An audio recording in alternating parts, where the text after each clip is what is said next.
की मांग हो रही कि जो मूर्ति पूजन करता है यहाँ की सरकार कहती है वो आदिवासी नहीं है।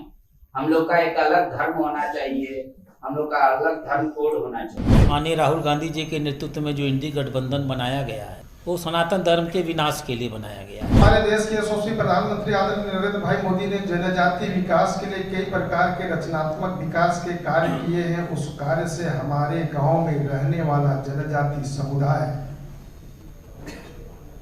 यह महसूस कर रहा है कि हमारे मोदी हमारे लिए चिंता कर रहे हैं, काम कर रहे हैं। पहले लोग हमको सुनाने का काम करता था, अब मोदी जी हमारी बात को सुनने का काम कर रहे हैं और सुन करके हमारे लिए काम कर रहे हैं। इसलिए उनके सम्मेलन में जाना चाहिए, इस प्रकार से उनकी सभा में उनकी बातों को सुनने जाना चाहिए। इस प्रकार से जो है एक जनजाति गांव से एक संवाद जब आने लगा तब ये प्रकार के कार्यक्रम हमारे तय हुए हैं और ये आगामी 11 फरवरी को यहाँ पर एक क्षेत्र का राष्ट्रीय जनजाति सम्मेलन होगा। दूसरा जो है गुजरात के क्षेत्र में जो है बड़ोदरा, वहां भी एक सम्मेलन होगा और इस सम्मेलन में हमारे झारखंड मेजबानी करेगा और इन सारे प्रदेशों से यहाँ पर आएंगे और अपने प्रदेश के सांस्कृतिक जत्था के साथ पूरे जनजाति समागम होगा। और निश्चित रूप से आज के दिन में हम ये कह सकते हैं कि हमारे भारतीय जनता पार्टी और भारतीय जनता पार्टी के हमारे नेता, देश के यशस्वी प्रधानमंत्री आदरणीय नरेंद्र भाई मोदी जी ने जिस प्रकार से जनजातियों के लिए सबका साथ, सबका विकास, सबका विश्वास, सबका प्रयास के भावनाओं के साथ, योजनाओं के साथ, सूत्रों के अनुसार जो काम कर रहे हैं, उस समय जनजाति समुदाय आज भारतीय जनता पार्टी की ओर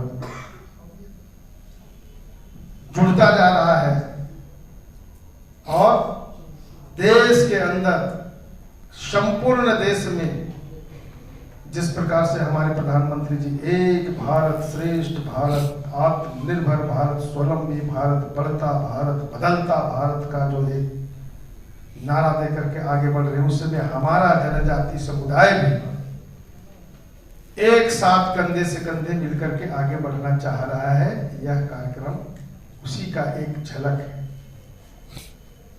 आगामी और 2 कार्यक्रम है। उस समय हमारे देश भर में 1 लाख गांव में हमारा जनजाति कार्यकर्ता भारतीय जनता पार्टी की जो कार्य पद्धति से लेकर के देश के यशस्वी प्रधानमंत्री आदरणीय नरेंद्र भाई मोदी जी ने जैसा विकास के काम हम समाज के लोगों के किया है, उनको बताने के लिए, संवाद करने के लिए, वहां उनकी जीवन शैली और आगे विकास के लिए कैसे आगे बढ़े, उनसे संवाद करने के लिए चौपाल लगाने का काम हमारा जनजाति मोर्चा का कार्यकर्ता करेंगे। 1 लाख गांव में हमारे इस झारखंड के अंदर में भी अभी हम हजारों गांव में यहाँ पर हम जनसंपर्क और चौपाल लगाने वाले हैं। इसी के साथ हमारे देश भर में हर जिला में आज जो है देश भर में 700 से ऊपर जनजाति है। हम देश भर के जिलाओं में जो जनजाति जिला है उसमें से हम 10,000 जो है जिला केंद्रों में हम 10,000 कार्यक्रम, हम जाति समाज सम्मेलन करेंगे। हमारे झारखंड के अंदर में यहाँ पर रांची में जिला है तो रांची जिला में उरांव है, मुंडा है, यहाँ अन्य बाकी और छोटे छोटे जो है समुदाय की जातियां हैं, उसका अलग अलग सम्मेलन करेंगे।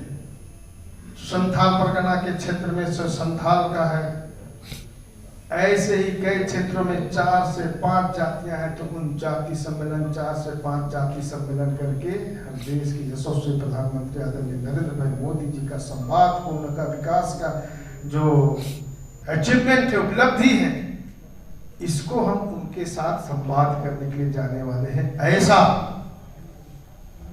भारतीय जनता पार्टी अनुसूचित जनजाति मोर्चा का देश भर में कार्यक्रम है।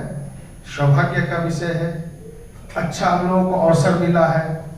हम लोग इस अवसर को हम लोग और अच्छा कैसे कर सकते हैं। इसलिए हम सारे यहाँ के अनुसूचित जनजाति मोर्चा का टीम आने वाले इस तीनों प्रकार के कार्यक्रम को ठीक ढंग से संपन्न करें।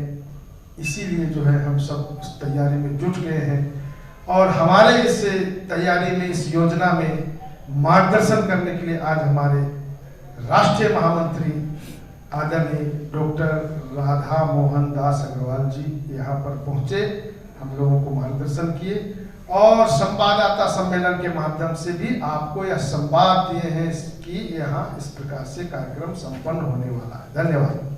बड़ोदरा में कब है? बड़ोदरा में 18 फरवरी को है। एक दो सवाल ले लीजिए राधा मोहन जी। ये मेरा सवाल है, आपने कहा कि जो ईमानदार है वो आदिवासी है, जो स्वच्छ है वो आदिवासी है। बीजेपी हेमंत सोरेन पे आरोप लगाती है भ्रष्टाचारी हो गया, तो क्या वो उन्हें माना जाए आदिवासी अब खो चुके हैं वो?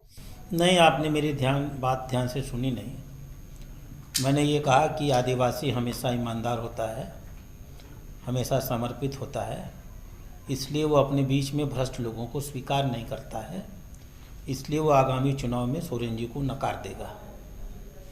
मेरा ये कहना था। तो वो उनको अगर भ्रष्टाचारी मान रहे तो आदिवासी मान रहे ही नहीं हैं। तो किसी ने प्रश्न ही नहीं किया। मैंने आपकी बात कही और आप सुन क्या रहे हैं। मैंने ये कहा कि आदिवासी स्वभाव से ईमानदार होता है, स्वभाव से राष्ट्रभक्त होता है, स्वभाव से एक जिम्मेदार नागरिक होता है, समर्पित नागरिक होता है। माननीय मुख्यमंत्री उस गुण को खो चुके हैं, इसलिए आगामी चुनाव में आदिवासी समाज उनको नकारेगा। एक सवाल और है, कुछ लोग ये मांग कर रहे हैं कि जो आदिवासी समाज दूसरे धर्म को अपना लिया है उसको डिलिस्टिंग करके आदिवासी का दर्जा से बाहर करना चाहिए। क्या आप भी इस बात से वाकिफ हैं? हम लोग भारत के संविधान के अंतर्गत काम करते हैं। भारत की संवैधानिक व्यवस्था इस मामले में बहुत स्पष्ट है। आरक्षण का लाभ उनको भले न मिलता हो, बाकी जो आप लक्षद्वीप चले जाइए, मैं लक्षद्वीप का प्रभारी हूँ, 98% मुसलमान हैं और सब आदिवासी हैं। पूरा का पूरा प्रांत ही 98% मुस्लिम समाज है। कौन उनकी डिलिस्टिंग कर देगा? वो सबके सब आदिवासी हैं। तो मेरे इस जवाब में आपके सवाल का जवाब रुका हुआ है। एक सरना धर्म कोड की मांग हो रही कि जो मूर्ति पूजन करता है यहाँ की सरकार कहती है वो आदिवासी नहीं है, हम लोग का एक अलग धर्म होना चाहिए, हम लोग का अलग धर्म कोड होना चाहिए। अब ये तो इस देश का दुर्भाग्य है।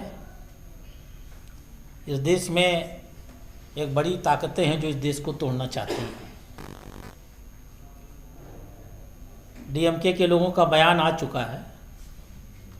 माननीय राहुल गांधी जी के नेतृत्व में जो इंडी गठबंधन बनाया गया है वो सनातन धर्म के विनाश के लिए बनाया गया है।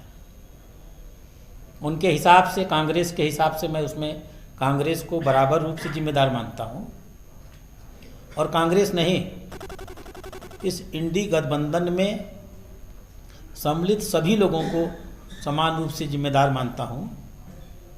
कोई कहता है कि सनातन धर्म मलेरिया है, कोई कहता है सनातन धर्म कोरोना है, कोई कहता है सनातन धर्म एड्स है। तो ये उस विचारधारा के लोग हैं जिन्हें देश की एकता से बड़ा दुख होता है। राष्ट्रीय एकता उन्हें बड़ी पीड़ा पहुंचाती है। देश का विभाजन उन्होंने 1947 में भी किया था। आज भी विभाजनकारी मानसिकताएं तो रुकी नहीं है। तो भारतीय जनता पार्टी तो राष्ट्रीय एकता में विश्वास करती है और ऐसे किसी भी तथाकथित प्रश्नों को संज्ञान में नहीं लेती है। एक आखिरी सवाल है, चूंकि यहाँ आपके झारखंड विधानसभा में 2 रिजर्व सीट मात्र आपके पास है, टोटल 28 एसटी रिजर्व है। तो ये जो 3 राज्यों में जो आपने सफलता हासिल की, क्या आपको लगता है एसटी रिजर्व सीट पर इस बार यहाँ पे भी कुछ अच्छा परिणाम आपके पक्ष में होगा? मैंने अपने पत्रकार वार्ता के प्रारंभ का पहला वाक्य यही बोला है कि जो ऐतिहासिक सफलता हमें छत्तीसगढ़ में मिली है, उस ऐतिहासिक सफलता को हम झारखंड में पूरी तरह दोहराने जा रहे हैं। और मैं आपको विश्वास दिलाता हूँ, अपने परिवार के सदस्यों को लोग खड़ा करने का प्रयास कर रहे हैं, खड़ा कर लेने दीजिए। 28 की 28 सीटें भारतीय जनता पार्टी इस बारी जीत करके लाएगी। राहुल गांधी जी का न्याय यात्रा शुरू हो रहा है 14 जनवरी से और झारखंड में भी आ रहा है। उन्होंने देश के साथ ऑलरेडी न्याय कर दिया है। देश के 142 करोड़ लोग राम मंदिर के निर्माण का उत्सव मना रहे हैं और ये लोग राम मंदिर में जाने का, उसके उद्घाटन समारोह में जाने का विरोध कर रहे हैं और इनकार कर रहे हैं। तो वो देश के समाज के साथ